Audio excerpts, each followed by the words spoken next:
ಬಾಗಲಕೋಟೆ ಜಿಲ್ಲೆಯ ಜಮಖಂಡಿ ನಗರದಲ್ಲಿ ರಸ್ತೆ ಗುಂಡಿಗಳೇ ವಾಹನ ಸವಾರರಿಗೆ ಸಂಕಷ್ಟ ತಂದಿವೆ. ಗುಂಡಿಗಳಿಂದ ವಾಹನಗಳಿಗೆ ಹಾನಿ, ಸಂಚಾರಕ್ಕೆ ಅಡಚಣೆ ಮಾತ್ರವಲ್ಲ, ಅಪಘಾತಗಳಿಗೂ ಈ ರಸ್ತೆ ಆಹ್ವಾನ ನೀಡುತ್ತಿದೆ ಎಂದು ಆರೋಪ ಕೇಳಿಬಂದಿದೆ. ಸುಮಾರು 3 ವರ್ಷಗಳಿಂದ ರಸ್ತೆ ಹದಗೆಟ್ಟಿದ್ದರೂ ದುರಸ್ತಿ ಮಾತ್ರ ಆಗಿಲ್ಲ. ಹಾಗಾದರೆ ಜಮಖಂಡಿ ಜನರ ಗೋಳು ಕೇಳುವವರು ಯಾರು? ಅಧಿಕಾರಿಗಳ ನಿರ್ಲಕ್ಷ್ಯಕ್ಕೆ ಸಾರ್ವಜನಿಕರು ಆಕ್ರೋಶ ವ್ಯಕ್ತಪಡಿಸಿದ್ದಾರೆ. ಇದು ಜಮಖಂಡಿ ನಗರದ ಅಂಬೇಡ್ಕರ್ ಸರ್ಕಲ್ನಿಂದ ಶಾಹು ಮಹಾರಾಜ ಸರ್ಕಲ್ಗೆ ಸಂಪರ್ಕ ಕಲ್ಪಿಸುವ ಪ್ರಮುಖ ರಸ್ತೆ. ರಾಜ್ಯ ಹೆದ್ದಾರಿಯಾಗಿರುವ ಈ ರಸ್ತೆ ಇದೀಗ ದೊಡ್ಡ ಗುಂಡಿಗಳಿಂದಲೇ ತುಂಬಿ ಹೋಗಿವೆ. ರಸ್ತೆಯುದ್ದಕ್ಕೂ ಗುಂಡಿಗಳು. ಪ್ರತಿನಿತ್ಯ ನೂರಾರು ವಾಹನಗಳು ಇದೇ ರಸ್ತೆಯಲ್ಲಿ ಸಂಚರಿಸುತ್ತವೆ. ಬಸ್ಗಳು, ಸಿಲಿಂಡರ್ ಸಾಗಿಸುವ ವಾಹನಗಳು ಹಾಗೂ ಭಾರೀ ವಾಹನಗಳ ಸಂಚಾರವೂ ಇದೇ ರಸ್ತೆಯಲ್ಲಿದೆ. ಇನ್ನು ದ್ವಿಚಕ್ರ ವಾಹನ ಸವಾರರು ಗುಂಡಿಗಳನ್ನು ತಪ್ಪಿಸಲು ಪರದಾಡುವಂತಾಗಿದೆ. ಗುಂಡಿಗಳಿಂದಾಗಿ ಕೆಲ ಸವಾರರು ಗಾಯಗೊಂಡಿದ್ದಾರೆ ಎನ್ನುವ ಆರೋಪ ಕೇಳಿಬಂದಿದೆ. ಹಿರಿಯ ನಾಗರಿಕರು ಹಾಗೂ ಸಾರ್ವಜನಿಕರು ಬಿದ್ದು ಗಾಯಗೊಳ್ಳುತ್ತಿರುವ ಆರೋಪವೂ ಇದೆ. ರಸ್ತೆ ದುರಸ್ತಿಗಾಗಿ ಈ ಹಿಂದೆ 2 ಬಾರಿ ಟೆಂಡರ್ ಪ್ರಕ್ರಿಯೆ ನಡೆದಿದ್ದರೂ ಕಾಮಗಾರಿ ಆರಂಭವಾಗಿಲ್ಲ ಎನ್ನಲಾಗಿದೆ. 2 ಬಾರಿ ಟೆಂಡರ್ ರದ್ದಾಗಿದ್ದು ಅಥವಾ ಸ್ಥಗಿತಗೊಂಡಿದ್ದು ಏಕೆ? 3ನೇ ಬಾರಿ ಟೆಂಡರ್ ಪೂರ್ಣಗೊಂಡು ಕಾಮಗಾರಿ ಹಂತಕ್ಕೆ ಬಂದಿದ್ದರೂ ಮತ್ತೆ ಅಡಚಣೆ ಉಂಟಾಗಿ ಎನ್ನುವುದು ಸ್ಥಳೀಯರ ಆರೋಪ. ಹಾಗಾದರೆ ಟೆಂಡರ್ ಹಾಗೂ ಕಾಮಗಾರಿ ತಡೆಗೆ ಹಾಲಿ ಮಾಜಿ ಶಾಸಕರ ಆಕ್ಷೇಪವೇ ಕಾರಣವೇ ಎಂಬ ಆರೋಪಗಳು ಸಾರ್ವಜನಿಕ ವಲಯದಲ್ಲಿ ಕೇಳಿಬರುತ್ತಿದೆ. ಆದರೆ ಈ ಆರೋಪಗಳ ಸತ್ಯಾಸತ್ಯತೆ ಏನು ಎಂಬುದನ್ನು ಸಂಬಂಧಪಟ್ಟ ಅಧಿಕಾರಿಗಳು ದಾಖಲೆ ಸಮೇತ ಸ್ಪಷ್ಟಪಡಿಸಬೇಕಾಗಿದೆ.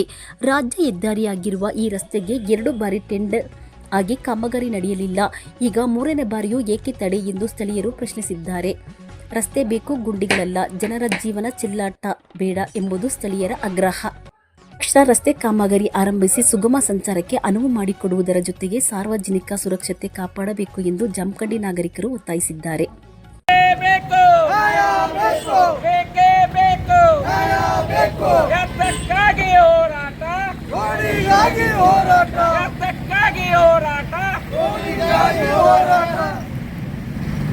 ಸಂಬಂಧಪಟ್ಟಂತ ಅಧಿಕಾರಿಗಳಿಗೆ, ಈ ರೋಡಿಗೆ ಸಂಬಂಧಪಟ್ಟಂತ ಅಧಿಕಾರಿಗಳಿಗೆ, ಹಾಲಿ ಮತ್ತು ಮಾಜಿ ಶಾಸಕರಿಗೆ,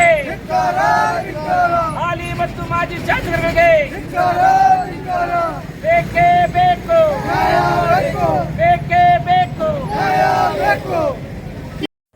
ನಮ್ಮ ಹೆಸರು ಯಾಸಿನ್ ಲೋಧಿ ಅಂತೇಳಿ, MIM ಪಕ್ಷದ ಜಿಲ್ಲಾ ಉಪಾಧ್ಯಕ್ಷ. ಹಾಗೂ ಈ ರೋಡಿನ ಸಮಸ್ಯೆ ಕುರಿತು ಇಲ್ಲಿನ ನಿವಾಸಿಗಳು ಪದೇ ಏನಪ್ಪಾ ಇದೊಂದು ರೋಡ್ ಆಗವಲ್ತು, ಹಾಲಿ ಮತ್ತು ಮಾಜಿ ಶಾಸಕರ ಇದೇ ರೋಡ್ಲಿ ತಿರುಗಾಡ್ತಾರು. ಆದ್ರೂ ಕೂಡ ಇಲ್ಲಿ ಬರುವಂತ ಸಾವಳಗಿ ಭಾಗದಿಂದ ಸರ್ಕಾರ ಹಾಸ್ಪಿಟಲ್ಗೆ ಬರುವಂತ ಆಂಬುಲೆನ್ಸ್ಗಳ ಇಲ್ಲಿಂದ ಸಾವಳಗಿನಿಂದ ಇಲ್ಲಿ ತನ ಸುಮಾರು ಪೇಷಂಟ್ ಆರಾಮಾಗಿ ಬರ್ತದೆ. ಇಲ್ಲಿಂದ ಹೋಗ್ಬೇಕಾದ್ರ ಆ ಪೇಷಂಟ್ ಉಳಿತದೆ ಅಥವಾ ಇಲ್ಲ ಅನ್ನೋದು ನೋ ಗ್ಯಾರಂಟಿ ಕೂಡ ಈ ಸಿವಿಲ್ ಹಾಸ್ಪಿಟಲ್ ಅವರು ಕೊಡ್ತಾ ಇದ್ದಾರೆ.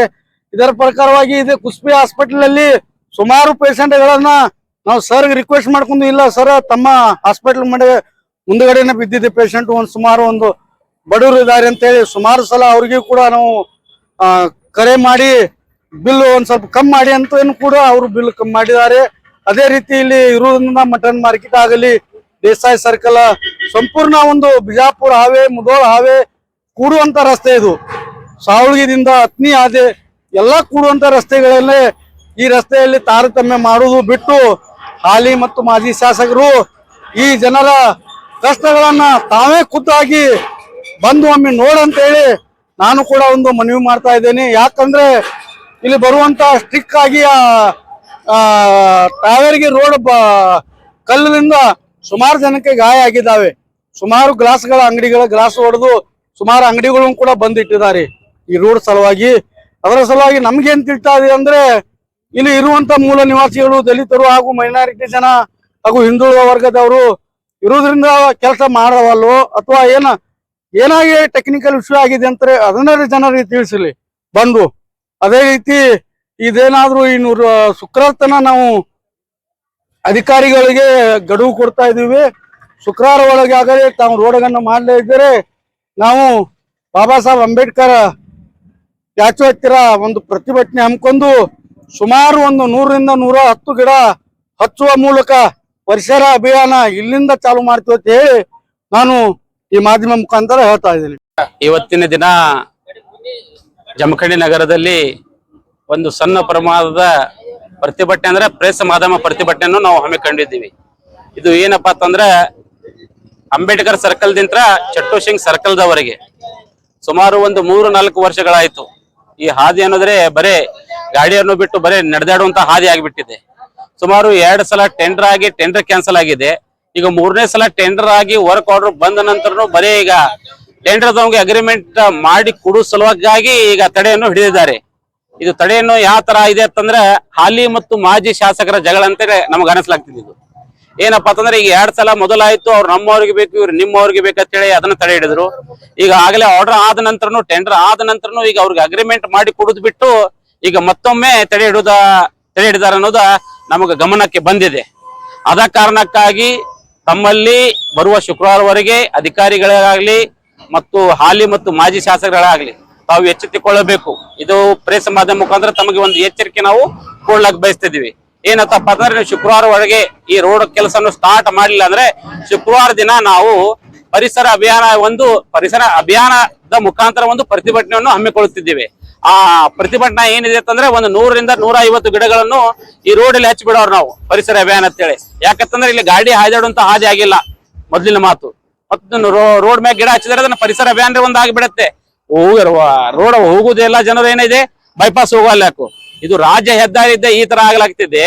ಮತ್ತು ಇಲ್ಲಿ ಇರೋರು ಎಲ್ಲ ಮೂಲ ನಿವಾಸಿಗಳು, ಬಡ ಜನಾಂಗರು, ದಿನನಿತ್ಯ ದಲಿತರು, ಅಲ್ಪಸಂಖ್ಯಾತರು, ಹಿಂದುಳಿದ ವರ್ಗದವರು ಆಧಾರ ಅಂತೇಳಿ ಅಭಿವೃದ್ಧಿ ಆಗುವಲ್ಲಾಗಿದೆ. ಅಥವಾ ಮತ್ತು ದೇಸಾಯಿ ಸರ್ಕಲ್ ಮುಂದ್ಗಡೆ ಹೋದ ನಂತರ ಹಾಜಿ ಮತ್ತು ಮಾಜಿ ಶಾಸಕರ ಮನೆಗಳು ಹಳೆ ಅದಾವ. 100 ಫೂಟ್ ಅಡಗಳ ರೋಡ್ಗಳು ಆಗ್ಲಾಗ್ತಿದ್ದಾವೆ. ಇದನ್ನ ಯಾಕೆ ಆಗುವಲ್ಲಾಗಿದೆ? ಅದ ಕಾರಣಕ್ಕಾಗಿ ನಾವು ಈ ಪ್ರೆಸ್ ಮಾಧ್ಯಮದ ಮುಖಾಂತರ ಮತ್ತೊಮ್ಮೆ ಅವರಿಗೆ ವಿನಂತಿ ಮಾಡ್ಕೊಳಕತ್ತಿದ್ದೀವಿ. ತಾವು ವಿನಂತಿ ಅಂತ ತಿಳ್ಕೊಳ್ಳಿ ಮತ್ತು ಶುಕ್ರವಾರ ತನಕ ಈ ವಿನಂತಿ ಮೇರೆಗೆ ತಾವು ವರ್ಕ್ ಸ್ಟಾರ್ಟ್ ಮಾಡಿಲ್ಲ ಅಂದ್ರೆ ಶುಕ್ರವಾರ ದಿವಸ ನಾವು ಪ್ರತಿಭಟನೆ ಮಾಡುವ ಮೂಲಕ ಈ ಪ್ರತಿಭಟನೆಯನ್ನು ಹಮ್ಮಿಕೊಳ್ಳುತ್ತೇವೆ. ನನ್ನ ಹೆಸರು ಅಬ್ದುಲ್ ಸಾಬ್ ಜಮಾದಾರ್ ಅಂತ, ಬಾಗಲಕೋಟೆ MIM ಪಕ್ಷದ ಬಾಗಲಕೋಟೆ ಜಿಲ್ಲಾ ಅಧ್ಯಕ್ಷ.